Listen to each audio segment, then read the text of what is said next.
பிரம்மச்சரிய திருடதாதிபிர்யமைஹி ஆப்ளவாதி நியமைஸ்ய பாவிதாக குர்மகே திருடமமி சுகாசனோ பங்கஜாத்யமபி வா பவத் பராக.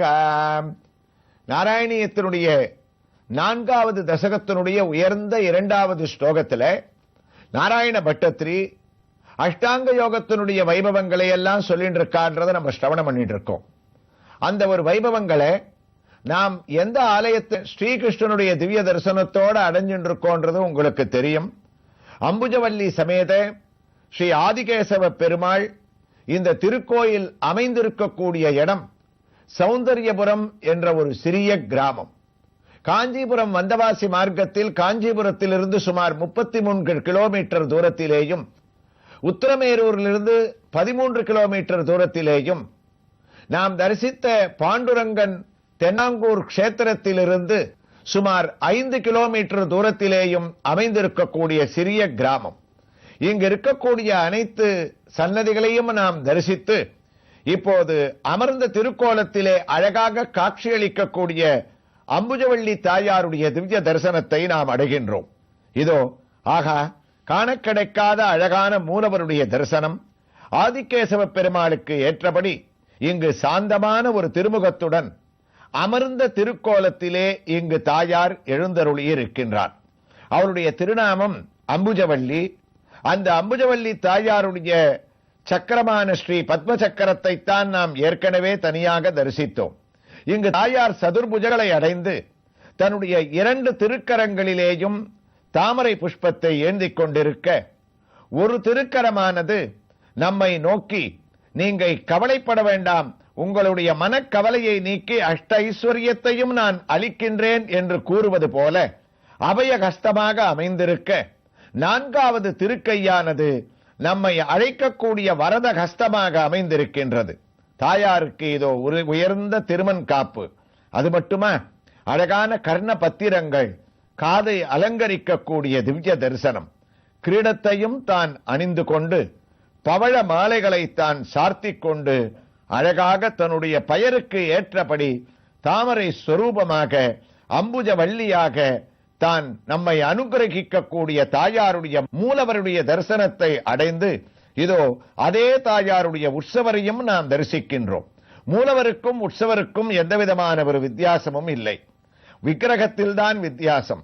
அதே போன்று உற்சவமூர்த்தியும் அமர்ந்த திருக்கோலத்தோடு அழகாக நமக்கு சேவை சாதிக்கின்றாள். ஆகா, இப்போது உற்சவருடைய திருவடியை நாம் தரிசித்தோமே, ஆனால் ஒரு திருவடியை தான் தொங்கவிட்டுக் கொண்டு ஒரு திருவடியை மடக்கிக் கொண்டு அம்புஜவல்லி தாயார் என்ற ஒரு திருநாமத்திற்கு ஏற்றபடியோ அல்லது இங்கு அமைந்திருக்கக்கூடிய ஸ்ரீ பத்மசக்கரத்திற்கு ஏற்றவாறோ தான் தாமரை பீடத்திலே வீற்றிருந்த திருக்கோலத்தோடு தாயார் நமக்கு காட்சியளிக்கக்கூடிய அழகான அந்த பீடத்தையும் இதோ தரிசிக்கின்றோம். மூலமூர்த்தியை போன்றே உற்சவமூர்த்திக்கும் அபயகஸ்தம், வரதகஸ்தம், 2 கைகளிலும் அழகாக தாமரையை சார்த்திக் கொண்டிருக்கின்றார். மற்ற 2 திருக்கரங்களிலே முத்து மாலையை தான் அணிந்து கொண்டு சிரித்த முகத்துடன் மலர்ந்த முகத்துடன் நம்மை அகலமாக தன்னுடைய கண்ணை விரித்துக் கொண்டு ஏறார்ந்த கண்ணியாக, ஆகா, இவளை தரிசிப்பதற்கு நாம் பரமபாக்கியத்தை அடைந்திருக்கின்றோம். இந்த திருக்கோயிலிலே அமிர்தமயமாக அமிர்தவல்லியோ அம்புஜவல்லியோ என்று நாம் ஆச்சரியப்படக்கூடிய அளவிற்கு வரப்பிரசாதியாக இங்கு வெள்ளிக்கிழமையிலே நமக்கு தாயாருடைய திவ்ய தரிசனமானது பரமபாக்கியத்தை அளிக்கக்கூடியதாக நமக்கு அமைகின்றது. அம்புஜவல்லி தாயாருடைய அழகான திவ்ய தரிசனத்தோடு நாம் சற்றே இந்த கோயிலை மீண்டும் வலம் வரும்போது இங்கு அழகாக ஆண்டாள் நாச்சியாரான கோதை பிராட்டியையும் நாம் தரிசிக்கின்றோம். இதோ ஆண்டாள் நாச்சியார் சிறிய உருவத்தோடு இங்கு நமக்கு சேவை அளிக்கின்றார். அவளுடைய ஒரு கையிலே அழகான கிளியானது ஆண்டாளுக்கே உண்டான ஒரு அடையாளத்தை காட்டக்கூடிய வகையிலே நமக்கு திவ்ய தரிசனத்தை அளிக்கின்றது. தன்னுடைய இடது கையை தொங்கவிட்டுக் கொண்டு ஆண்டாள் கொண்டை என்று சொல்லக்கூடிய தன்னுடைய கொண்டையை சார்த்திக் கொண்டு அமைதியான முகத்துடன் தான் அழகான கவச்சங்களை அணிந்து கொண்டும் கவச்சத்தை களைந்தும் ஆண்டாள் இங்கு நமக்கு திவ்ய தரிசனத்தை அளிக்க, அந்த தரிசனத்தோடு நாம் இங்கு எழுந்தருளி இருக்கக்கூடிய ஆழ்வார்கள் ஆச்சாரியர்களுடைய தரிசனத்தையும் அடைகின்றோம். ஆம், அமர்ந்த திருக்கோலத்திலே நமக்கு நம்மாழ்வார் காட்சியளிக்கின்றார். பாஷ்யக்காரரான உடையவருடைய தரிசனத்தை இதோ அடைகின்றோம். அதற்கு அடுத்ததாக சுவாமி நிகமாந்த தேசிகன், அது மட்டுமல்ல, அகோபிலமடம் பரம்பரையின் முதல் ஆச்சாரியனான ஆதிவன் சடகோபனம் இங்கு எழுந்தருளி இருக்க, தாயார் ஆச்சாரிய சிரேஷ்டர்கள் கோதை பிராட்டியான ஆண்டாள் இவ்வளவருடைய திவ்ய தரிசனத்தோடு நாம் நாராயணியத்திற்கு திரும்பினோமே ஆனால் சுகாசனம், அதாவது அந்த அஷ்டாங்க யோகத்திலே நாம் கடைபிடிக்க வேண்டிய ஆசனத்தினுடைய வழிவகைகளை பட்டத்திரி விளக்கும் போது அதை ஒட்டி யோக சாஸ்திரமானது நமக்கு என்ன விவரிக்கின்றது என்பதை நாம் சிந்தித்துக் கொண்டிருந்தோம். அந்த சமயத்திலே நமக்கு பட்டத்திரி நினைவூட்டியது குர்மகே திருடமமி சுகாசனம் பங்கஜத்யமபி பவத் பராக. ஒரு மனிதன் ஆசனத்தை தான் செய்வதற்கு இந்திரியங்களை அடக்க வேண்டும் என்று யோக சாஸ்திரமானது கூறுகின்றது. அமைதியான சூழ்நிலையிலே அமர்ந்து கொண்டு அவன் இந்திரியங்களை அடக்கி தன்னுடைய உடலை ஒருநிலைப்படுத்தினானே ஆனால் அவன் அந்த இந்திரியங்களை கட்டுப்பாட்டுக்குள் கொண்டு வந்து விட முடியுமா? எவ்வாறு ஒரு குதிரை வண்டியிலே ஒருவன் குதிரையை ஓட்டுகின்றான் என்றால், வேகமாக சென்று கொண்டிருக்கக்கூடிய குதிரைகள் திடீரென்று அந்த குதிரை வண்டியை ஓட்டுபவன் அந்த குதிரைகளை தான் கிழக்கு பக்கமாகவோ மேற்கு பக்கமாகவோ திருப்ப வேண்டும் என்றால் அந்த குதிரைகள் சென்று கொண்டிருக்கக்கூடிய வேகத்திலேயே சற்றென்று திருப்பினானே ஆனால் அந்த வண்டியே கவிழ்ந்து விடுமாம்.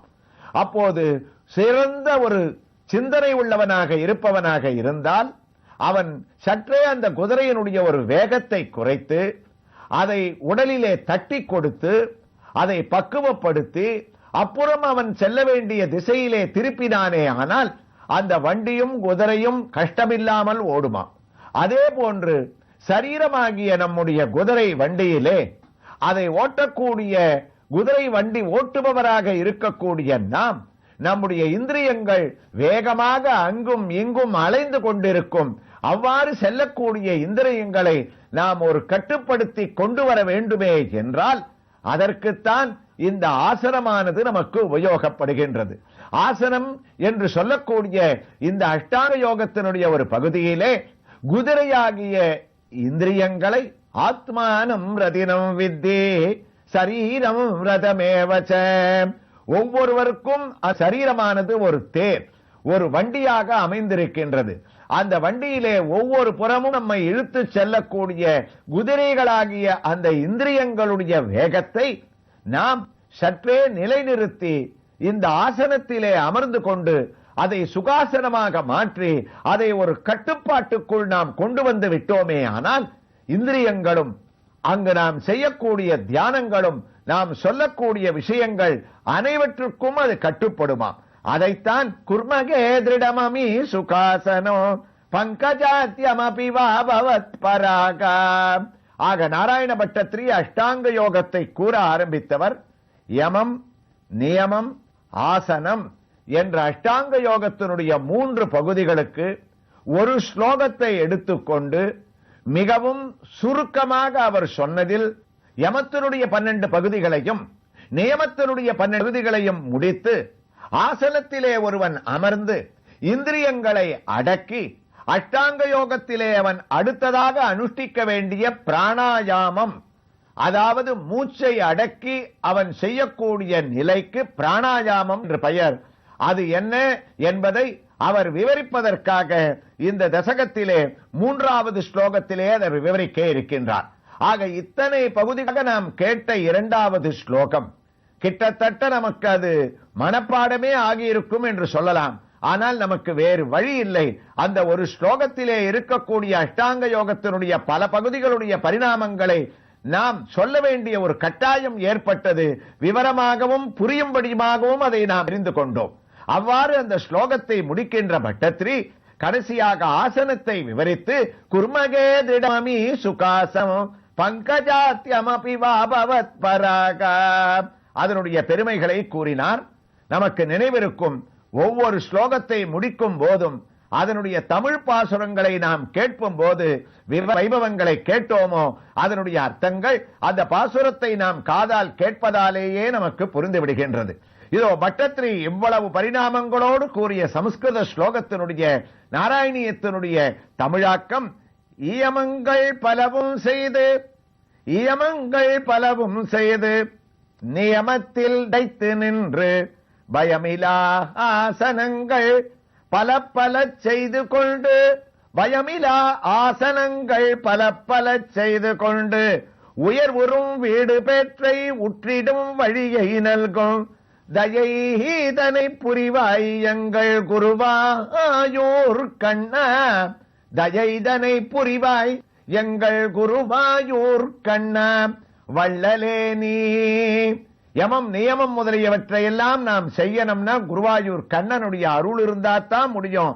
அந்த தயையால நாங்கள் அஷ்டாங்க யோகத்தை அனுஷ்டிக்க வேண்டிய பெருமைகளை கூறுன்னு இந்த ஸ்லோகத்தை முடிச்ச பட்டத்திரி 4வது தசகத்துல 3வது ஸ்லோகத்தை அழகாக அஷ்டாங்க யோகத்தினுடைய பிராணாயாமம் என்ற ஒரு வைபவத்தோடு ஆரம்பிக்க கூடிய அழகு இதோ அந்த ஸ்லோகம்.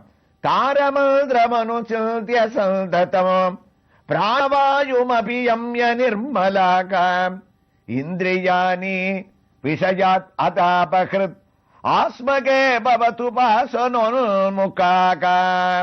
தாரம்னு இந்த ஸ்லோகத்தை இவர் ஆரம்பிக்கிறார். தாரம்ன்ற சம்ஸ்கிருத வார்த்தைக்கு என்ன அர்த்தம்னா ரொம்ப சுலபமான பொருள் தான் ஓம்காரம். ஓம்காரம் தான் உலகத்துக்கு எல்லாத்துக்குமே ஒரு ஆதாரம்.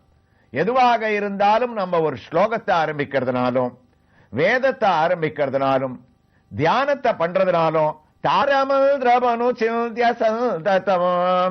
நாம் முதல்ல பண்ண வேண்டிய ஒரு வைபவம் என்னன்னா ஓம் அப்படின்னு யோக சாஸ்திரத்திலே எப்ப ஆரம்பிச்சாலும் அந்த ஓம்காரம் முக்கியம்.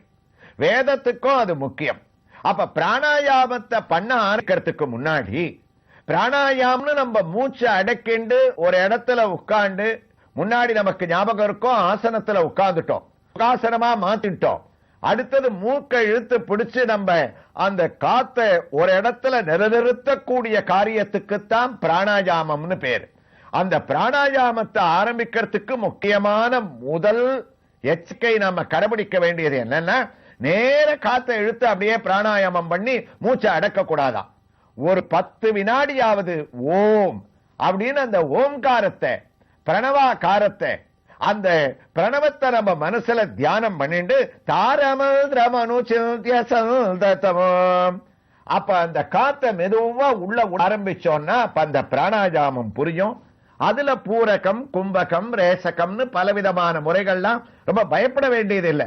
சாதாரணமாக காத்தை எப்படி பிராணாயாமத்துல உள்ள இழுக்கிறது, எப்படி நிலைநிறுத்துறது, எப்ப அதை வெளியில கொண்டு வருதுன்ற வைபவங்களை எல்லாம் இந்த ஸ்லோகத்துல பட்டத்திரி எவ்வாறு தொடர்ந்து விவரிக்கிறார் என்ற அஷ்டாங்க யோகங்களுடைய பிரபாவங்களை தொடர்ந்து விளக்கக்கூடிய 4வது தசகத்தினுடைய 3வது ஸ்லோகத்தினுடைய அர்த்த புஷ்டிகளை நாம் நாராயணியத்தில் அடுத்து வர பகுதிகளில் கேட்பதற்கு முன்னால் இங்கு எழுந்தருளி இருக்கக்கூடிய ஆதிகேசவ பெருமாள் அம்புஜவல்லி தாயாருடைய திவ்ய ஆரத்தியுடன் இந்த திருக்கோயிலில் அவரிடமிருந்து உத்தரவு பெற்றுக்கொண்டு அடுத்த ஒரு ஆலயத்தில் அடுத்த பகுதியில் ஸ்ரீகிருஷ்ணனுடைய திவ்ய தரிசனத்தோடு நாம் தொடர்ந்து கேட்கலாம். கிருஷ்ணாய துப்யம் நமகா.